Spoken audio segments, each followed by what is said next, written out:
Hi guys, welcome to the review of the 2020 Audi RS6. I've been dying to try this. The old RS6 was my favorite car in the Audi range, and for the new one, they've made it much more aggressive, much more purposeful looking. Of course, this is quite simply the fastest estate car wagon, whatever you want to call it, on the planet, bar none. What's the top speed on this thing? Oh, this is the Audi RS6, as I was explaining. It's got 600 horsepower. It does 0 to 62 miles per hour in 3.6 seconds, which is better than most supercars. And it will do 155 miles per hour limited, but in the Vorsprung spec, where you take the limiter off, it can reach 175 miles per hour. And what about the boot space? Oh, it's got tons of space, man. It's got over 600 liters of space with the seats up. Drop the rear seats and you're looking at well over 1,600 liters of space in the back. I need something exactly like this, something big and with a bit of shove. Excellent. I'm going to take this one. That's brilliant. I'm sure Audi would be delighted to hear that. I recommend getting it in the Nardo Grey. They've got loads of finance deals and stuff, you know. I'm having this one, and because you know so much, you're coming along. Ah! Ooh, carbon trim and exhaust as well. Yeah, this is the carbon pack, so it's got the black. Open. You know, like I said, it's got loads of space, and you notice the huge. Ah! Yeah. Oh! Now, where are the keys? They're in the car. Good.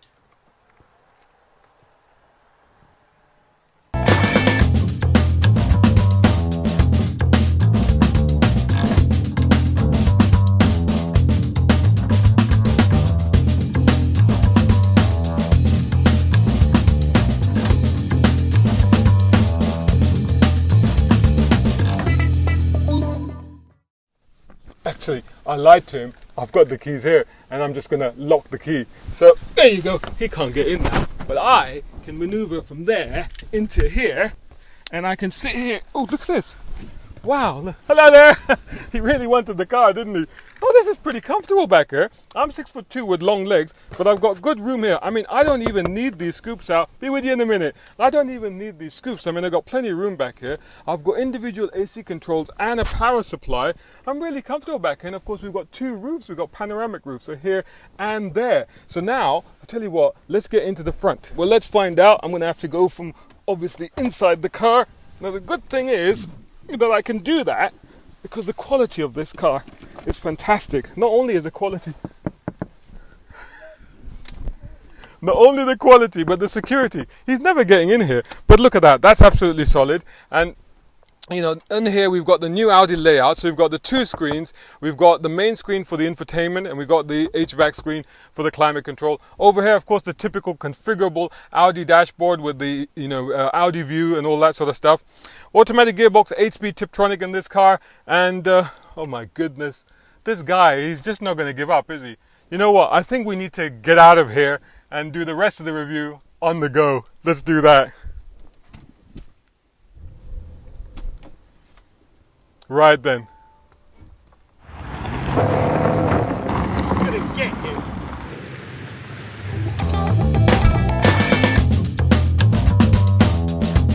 Okay, so it's good to get away from that guy, you know, and yeah, he was being a bit annoying really, wasn't he?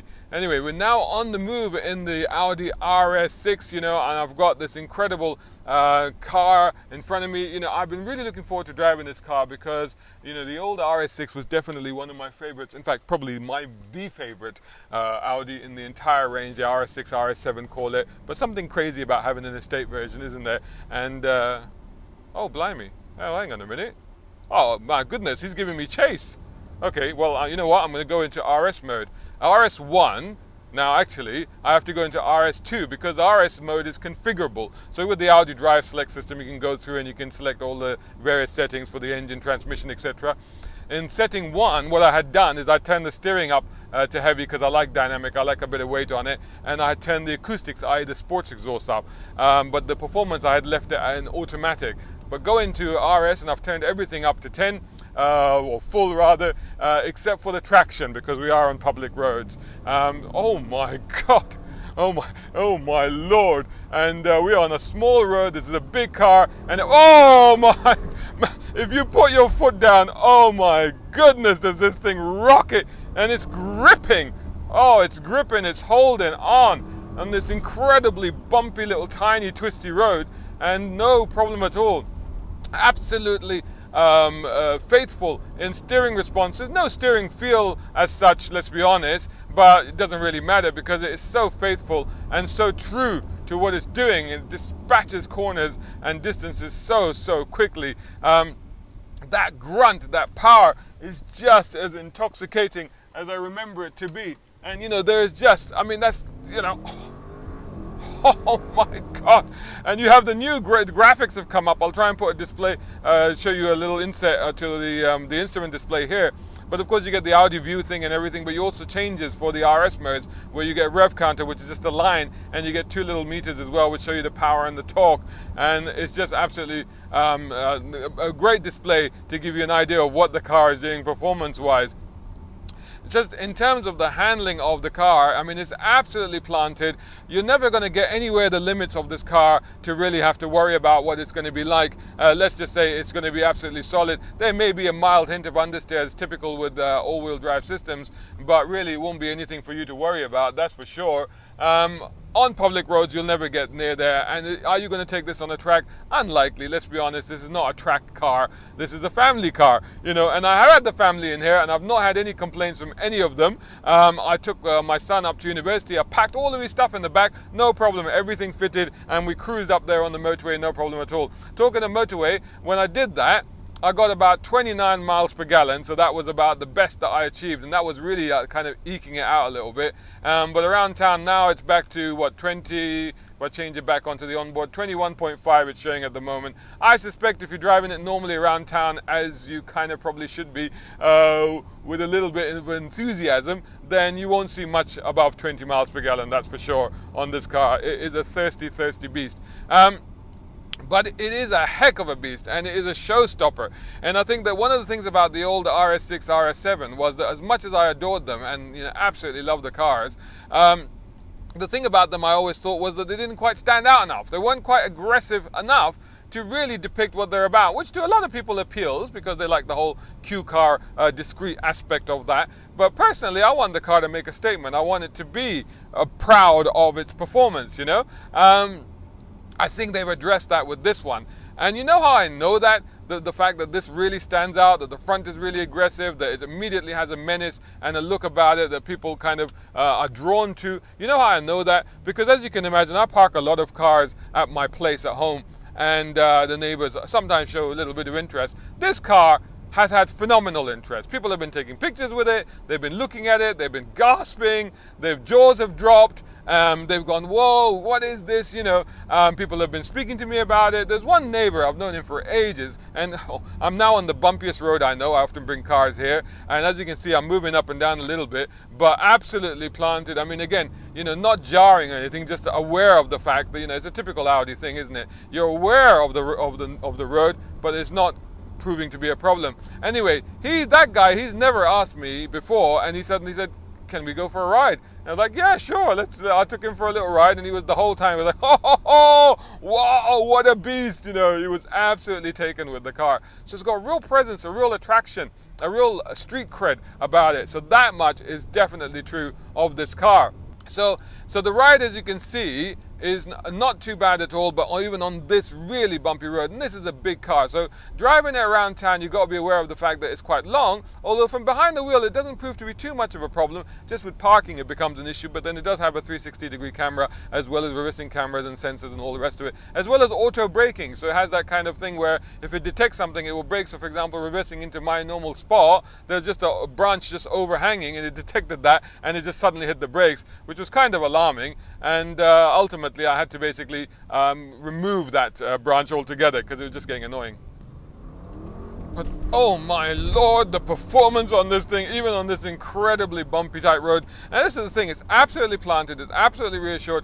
As a friend of mine said something very interesting. He said, is this the modern day iteration of the original Quattro? Of course, this is the Quattro, but the original Quattro, the Ur Quattro. And I kind of get what he's talking about, because it's a perfectly practical, everyday usable car. And I've been using it like an everyday car, if you can afford the fuel bills, then why not? But at the same time, it's an absolute performance weapon. It's an absolute icon, with the grip and everything, and it lifts it about. You can go supercar baiting in this thing. You can go and chase supercars. That's what you can do. It's absolutely extraordinary. So I'm sitting in absolute comfort in this car. I was going to say I want for nothing, but here's the thing. I mean, the price of this car I haven't mentioned so far, and a few people have asked me, because, you know, it's not a small amount. We're talking in excess of £100,000, £102,000 pretty much. And then this car has the city pack on it and the comfort pack on it. And that adds pretty much about 10 grand to the car on this carbon trim car. This is the carbon pack car. The Wolfsburg car is the one where they take off the 155 miles per hour limiter on the car. But I do like the carbon kit on it. It looks really nice. So you're talking £112,000, and I don't have the massage seats, and I do like Audi massage seats. I think they do amongst the best of them. Doesn't appear to have active cruise control. It does have cruise control, but not active cruise control. There's not really enough USBs in here, although admittedly it does have wireless charging and wireless connectivity for Apple CarPlay, etc. So that kind of compensates. And you got power point in the back, although not USBs.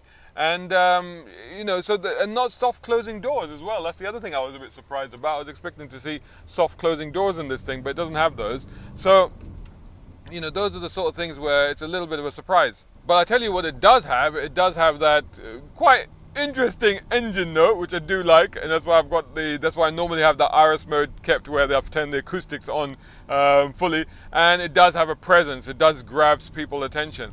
Now, is it still my favorite car in the range? Yes, absolutely. I think I adore this car. I think I just love the madness of having a perfectly practical family estate car. I mean, this is what makes estate cars still cool, and yet having this thing that you can basically hunt down supercars in.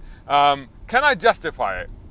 That's a bit more tricky, both in terms of the price, because it's not cheap, but you know, if you can afford that sort of money, heck, why not? But more in terms of, you know, can you use it? Because if I have a car like this, then I do, that as you saw, that performance is intoxicating. But as you saw, I've only been able to use it once in this thing. And if you're wondering what happened to the guy that was chasing me, well, I mean, that was it.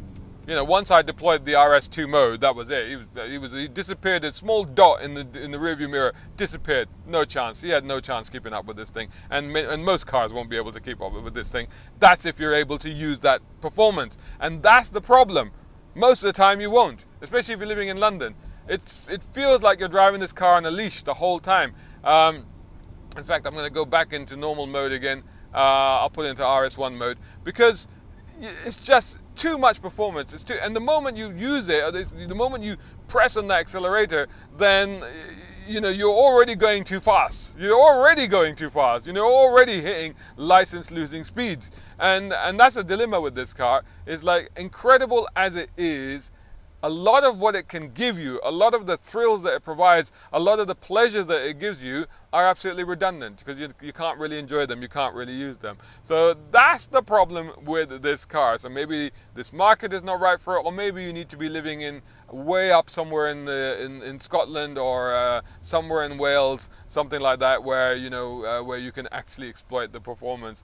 Anyway, there you go. There's my review of the Audi RS6. I hope you enjoyed this review. Do let me know in the comments above below elsewhere, and I'll catch you guys soon again in the next video.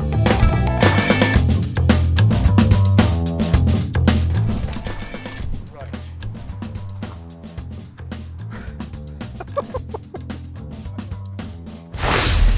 There's space in that thing. Okay. Now you're meant to say you can get one. No, you're meant to say, yeah, I needed something with a bit of shove for my next job. Just like, no! No, you have to ask for the keys. The keys, where are they? You're like, no, you're supposed to say, you're supposed to say,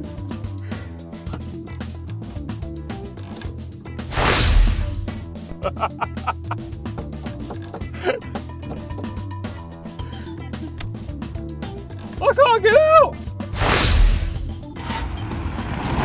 Damn you!